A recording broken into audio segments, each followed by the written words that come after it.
The text arrived at 2:47 a.m. while I was reviewing blueprints for a corporate headquarters in downtown Portland. Taking what's mine. Don't try to find me. We were never meant to last. Below it was a screenshot of our joint investment account, balance $0. $400,000 from my father's estate. Gone. I read it twice, then sent back a single word. Okay. She had no idea she'd just triggered the biggest mistake of her life. My name is Benjamin Cross. I'm 46 years old, and I'm a structural engineer who's spent the last 20 years designing buildings that can withstand earthquakes, floods, and hurricanes. What I never prepared for was a wife who could withstand neither temptation nor honesty. I met Vanessa 8 years ago at a charity gala for children's hospitals. She was running the silent auction. I was there because my firm had donated architectural services for a new pediatric wing. She was magnetic mux, the kind of person who made everyone in the room feel like they were the most interesting person there. We married 2 years later in a ceremony overlooking the Columbia River, surrounded by friends who all said we were perfect together. For 6 years, it felt like they were right. Vanessa ran a successful event planning business. I climbed the ranks at Morrison & Associates Engineering. We bought a craftsman house in the Pearl District, traveled to Europe twice a year, hosted dinner parties where Vanessa would charm my colleagues and I would listen to her stories about difficult clients with genuine interest. But something shifted after my father died last year. Dad was a Boeing engineer, worked there for 35 years before retiring to a small farm outside Spokane. We weren't particularly close. He was a practical man who showed love through actions rather than words. When he had his heart attack, sudden and massive, I drove to Spokane to handle his affairs, expecting to find a modest estate. Instead, I discovered he'd been quietly investing for decades. Boeing stock, real estate, conservative mutual funds. The total came to just over $400,000. All left to me with a simple note: for Benjamin, build something that matters. Vanessa's reaction surprised me. She immediately started talking about what we could do with the money.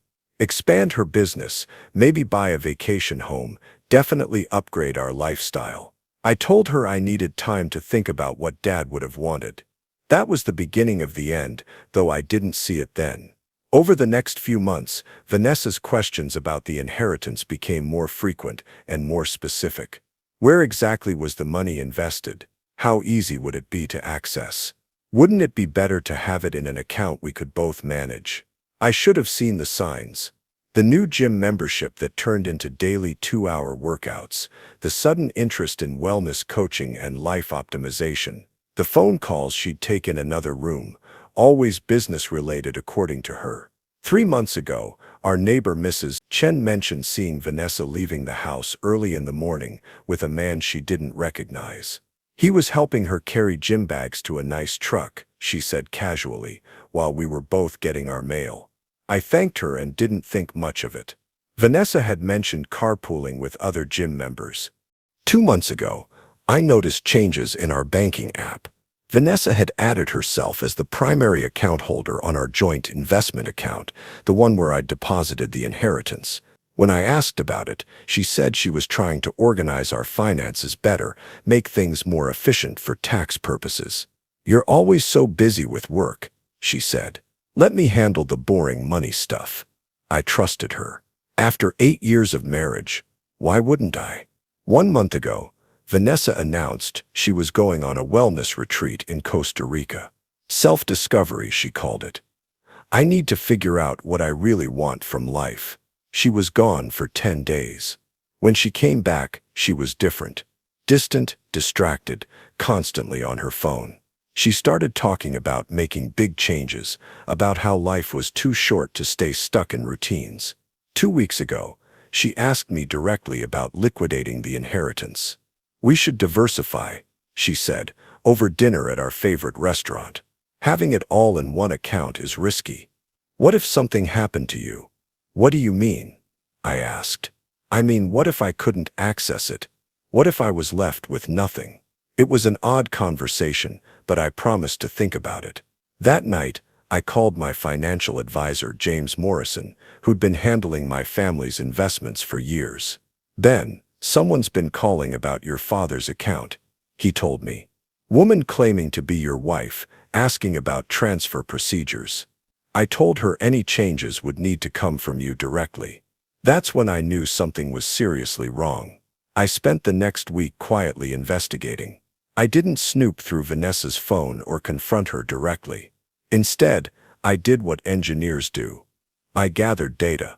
I reviewed our phone bills and found hundreds of calls to a number I didn't recognize. I checked our credit card statements and saw charges for hotels and restaurants in Portland on days when Vanessa claimed to be at business meetings out of town. I found gym membership records showing she'd been training with a personal trainer named Ryan Kellerman for the past 6 months.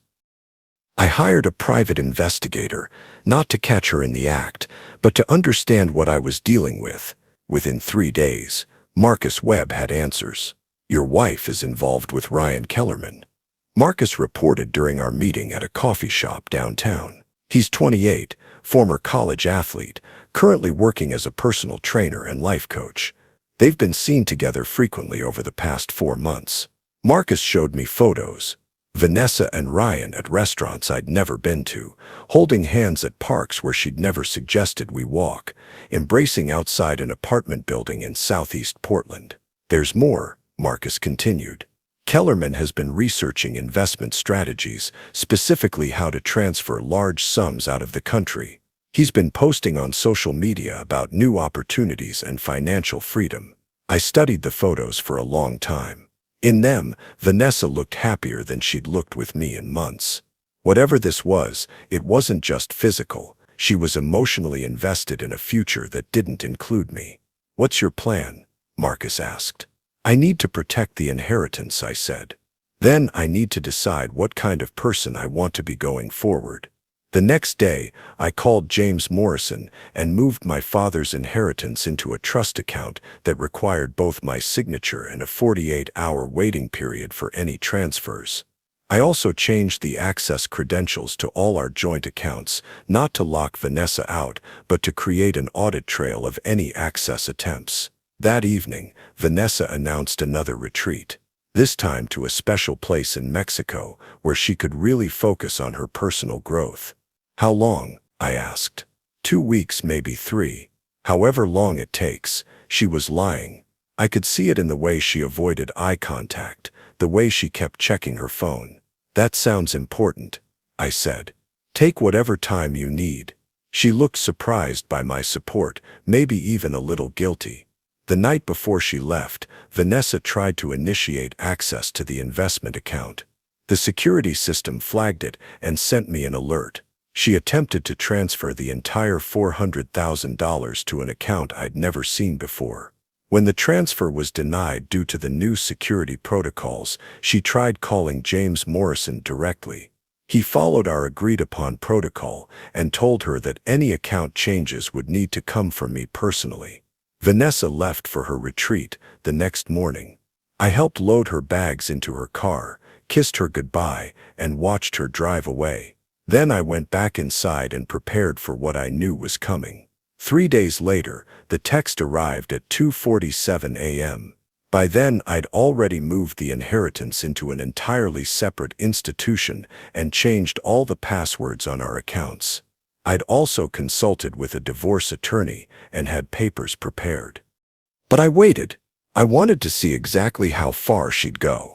The answer came 6 hours later when she tried to access our home equity line of credit, attempting to withdraw $75,000 against our house.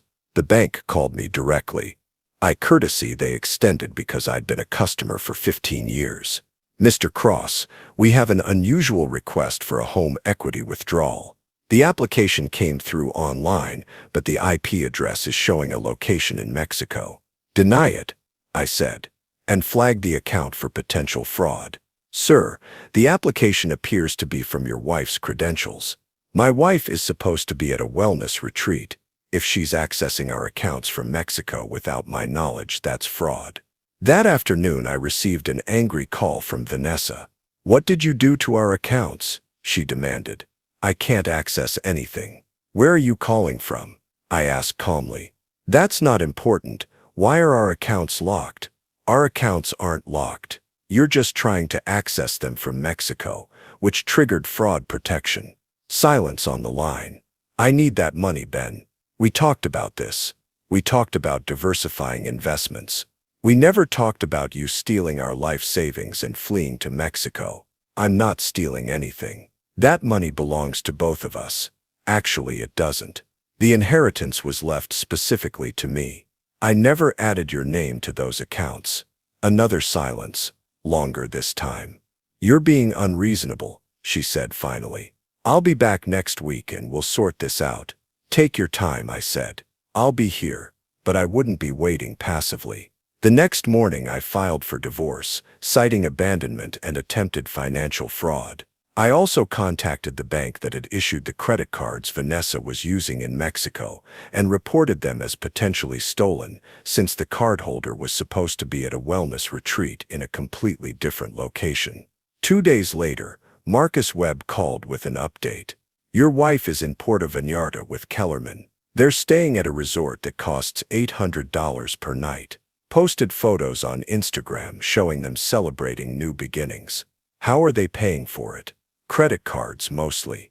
But here's the interesting part. Kellerman has been posting about a new business venture. Something about international wellness consulting. He's been recruiting investors online. That's when I understood the full scope of what Vanessa had planned. This wasn't just about leaving me for another man. She intended to steal my inheritance to fund their new business venture. I forwarded everything to my attorney, Patricia Reeves, who'd been handling high-stakes divorces for 20 years. This is actually quite helpful, Patricia said when we met. Attempted theft of inheritance funds, fraudulent credit card use, abandonment. It gives us significant leverage. What are my options? File criminal charges for the attempted theft, pursue full recovery of any marital assets, and given the circumstances, you'll likely keep the house and everything else. What about the money she's already spent?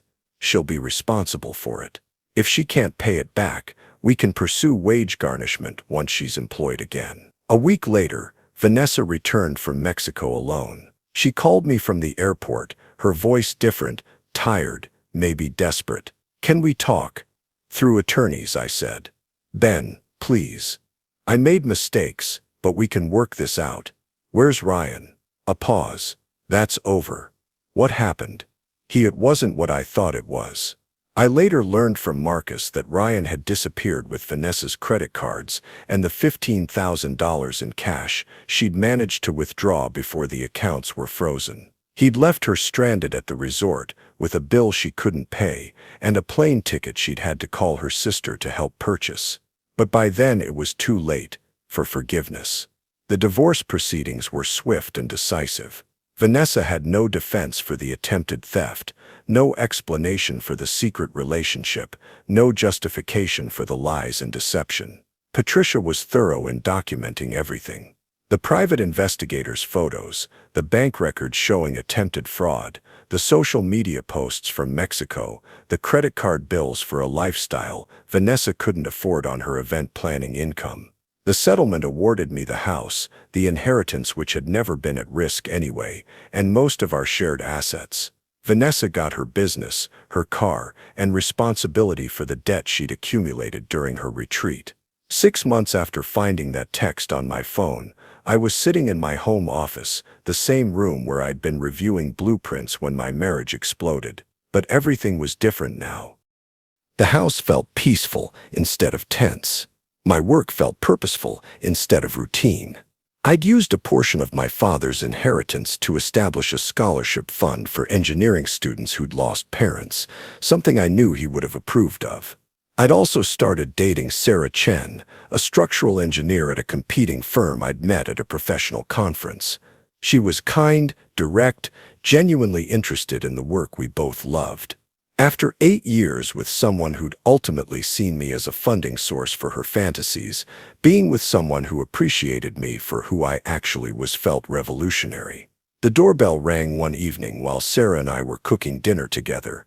I opened it to find Vanessa standing on my porch looking older and tired. "I need to talk to you," she said. "About what?"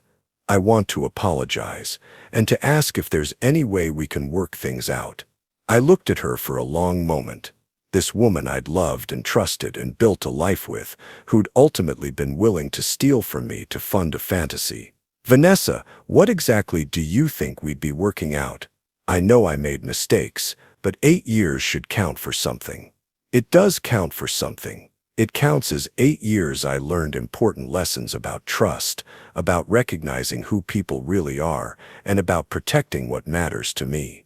Sarah appeared behind me, not intruding but making her presence known. Vanessa's eyes shifted between us. "You moved on quickly." "I moved on honestly," I said. "Something you might try sometime." After Vanessa left, Sarah and I finished cooking dinner and talked about everything that had happened. She listened without judgment, asked thoughtful questions, shared her own experiences with relationships that had ended because of fundamental dishonesty. "Do you regret any of it?" she asked as we cleaned up. "The marriage, or how it ended? How you handled the end?" I thought about it. No. Vanessa made her choices. I just made sure there were consequences for them. A year later, I designed a community center for a low-income neighborhood in North Portland, funded partly by my father's inheritance. At the groundbreaking ceremony, I thought about his note, "Build something that matters." I'd built a lot of things over the years: office buildings, bridges, homes for families. But the most important thing I'd built was a life based on honesty and self-respect, on knowing the difference between people who add value to your life and people who extract it. Vanessa had taught me that lesson the hard way. But ultimately, it was a lesson worth learning, even at the cost of a marriage I'd thought would last forever. Sometimes the greatest gift someone can give you is showing you exactly who they are when they think you're not paying attention. Vanessa gave me that gift when she thought I was too trusting to protect myself. She was wrong about that, just like she'd been wrong about everything else. And in the end, that made all the difference.